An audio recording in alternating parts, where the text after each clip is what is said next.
You talk about you're on the ground for 2 years, and then you got an opportunity to go through the SWAT. Uh, Yep. can you talk about what FBI SWAT is and compare that to what FBI HRT is, and maybe go through the differences and getting into one versus the other? Sure. So the bureau, the tactical program that the FBI has, you can really, I don't want to tier. I don't want to use the term tier to compare it to the military, but it sort of is on. You have HRT, which is a full-time, dedicated national asset, which is, hostage rescue is their primary mission, but they do all sorts of other things. Mm-hmm. High risk warrant service, assisting field offices. They um, have a NBC, a nuclear, biological, chemical capability to operate in those types of denied environments, either for securing things, warrant service, what have you. And then below that, you have what they call the enhanced SWAT program. So um, the bigger field offices, back then there were 9 of them. They would have a bigger full-time SWAT teams, and those would be in the field office. Again, their primary mission is warrant service, assisting case agents with uh, either arrest warrants or search warrants, high-risk arrest warrants or search warrants. Secondary mission of hostage rescue, helping supporting HRT, and then you had the smaller SWAT program.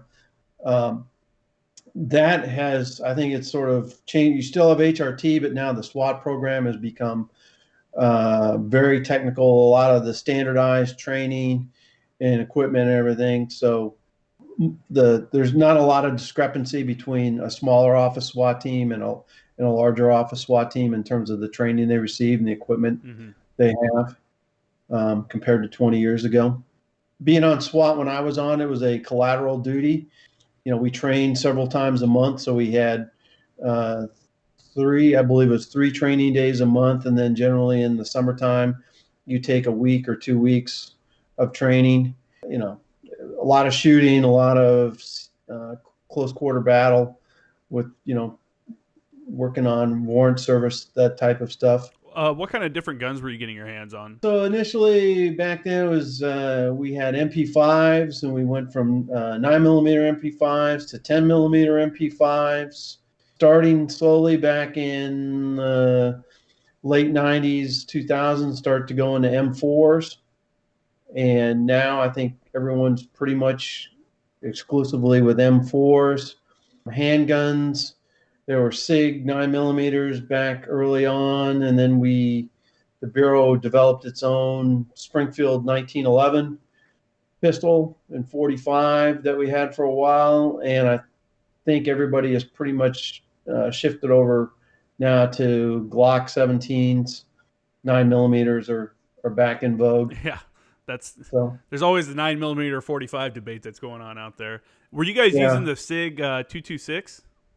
yep. That's awesome. That's I actually have one of those myself. We my advisor team when I was in Afghanistan in 2011 with 3rd Battalion 6th Marines, we did a unit order. I've shot Cool. a ton of rounds out of that pistol. I've never had issues with it. Yep.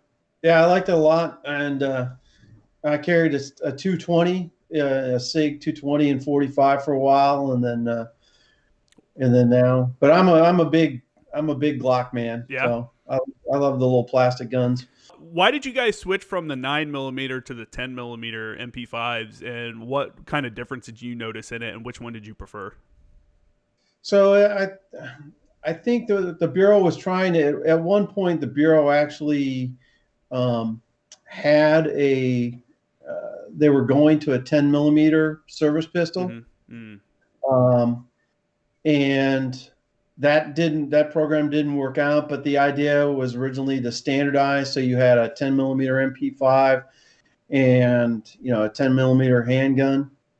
um, I liked the 10 millimeter MP5. The ballistics on it were really good, in terms of being able to shoot through glass and into cars and things like that. It had a lot of some good stopping power. Um, but the M4 is ideally a better platform, I think. So, Really? You might get hate for that. well, I mean, just in the bliss. I mean, a 10 millimeters is a great round for 100 meters and in. Mm-hmm. But after 100 meters, it starts losing, because of the size of the bullet and muzzle velocity and ballistics and all that. All that fancy stuff. It loses its effectiveness. So you don't have that That medium that range kind of. right. Whereas with an M4, you can have a short barrel rifle and it's got some capability for at least everything that you would need in the bureau. We're not deploying. Well, I didn't say that, but for the most part, we're not deploying out to a place like Afghanistan where you need to really have the ability to reach out and touch somebody. You're operating in an urban environment where the longest shot you're going to make would be 75 to 100 meters. Yeah. So it makes complete sense to have, Yeah. an MP5 platform when you're running warrant, stuff like Yeah. that. Whereas, like you said, in Afghanistan or